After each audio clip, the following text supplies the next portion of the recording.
A battle between an army of amateur investors and multi-billion-dollar hedge funds has caught fire at trending madness, sending the share prices of some previously unknown companies surging while delivering the kicking to the short sellers who bet against them.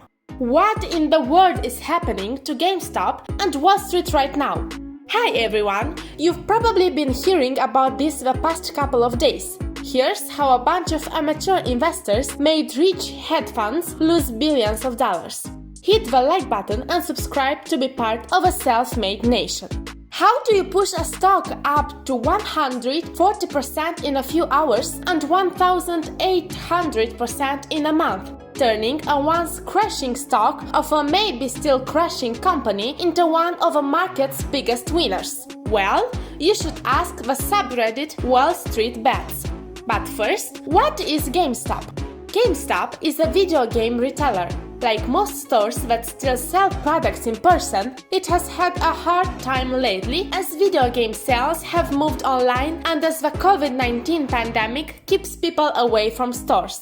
The company was founded in Dallas in 1984 as Babbage's and took its current name in 1999. Now, what has happened? In early January, GameStop was trending around $18.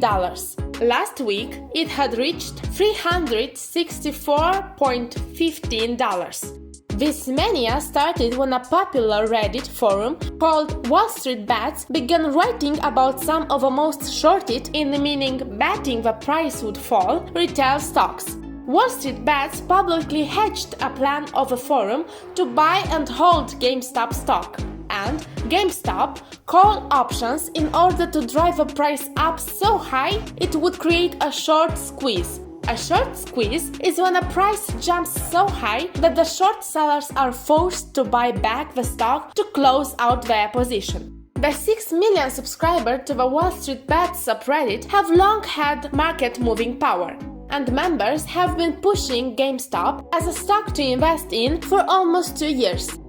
Propelled by a mix of greed and boredom, gleefully determined to teach Wall Street a lesson, and turbocharged by an endless flow of get-rich-quick hype and ideas delivered via social media, these investors have peeled into trades around several companies, pushing their stock prices to stratospheric levels. But the volume has gone crazy in the last few days, and the recent spike seems to come from something simpler.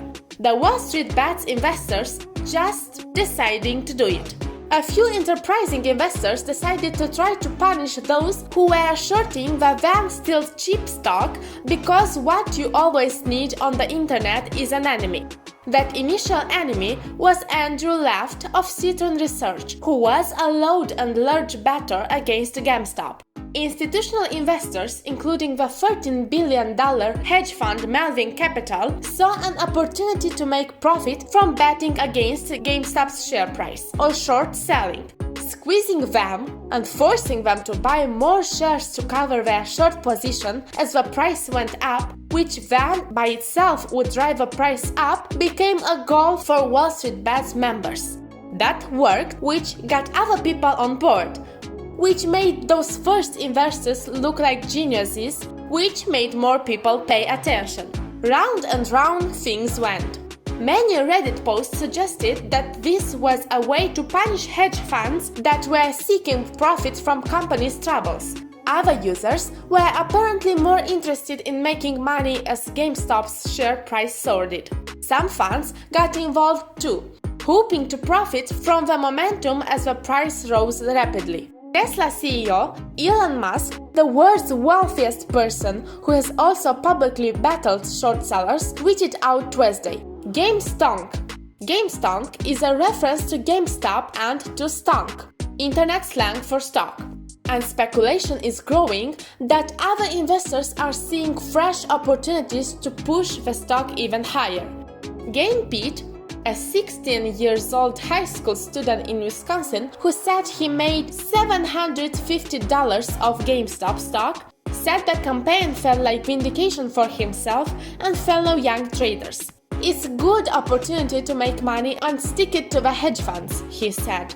By buying GameStop, it's kind of like beating them at their own game. The Wall Street crew is also betting on AMC, Tutti Stroll, Bed Bath & Beyond, Nokia, and a number of other stocks that are both rich in the 90s nostalgia and long-time favorites of short sellers. Their prices spent the week driving relentlessly upward. On Thursday, Robinhood caused a ruckus when it banned users from buying new shares of GameStop and many of these other stocks. Robinhood cited recent volatility as the reason for trying to slow the market down. But all that did was turn investors' ire on Robinhood instead. They review-bombed Robinhood on the App Store and began threatening and planning class action lawsuits. No one knows how this ends. Some analytics say the intense activity could eventually prompt a wider sell-off in the market by forcing hedge funds on the losing side of this race to sell parts of their portfolios to raise cash to cover their losses. While this speculative frenzy played out on the market sidelines, the S&P 500 fell more like 2.5% on Wednesday, its worst day since late October, as the Federal Reserve gave a glum assessment of the economy and before a number of big tech companies announced their earnings. But why is this significant, you can ask?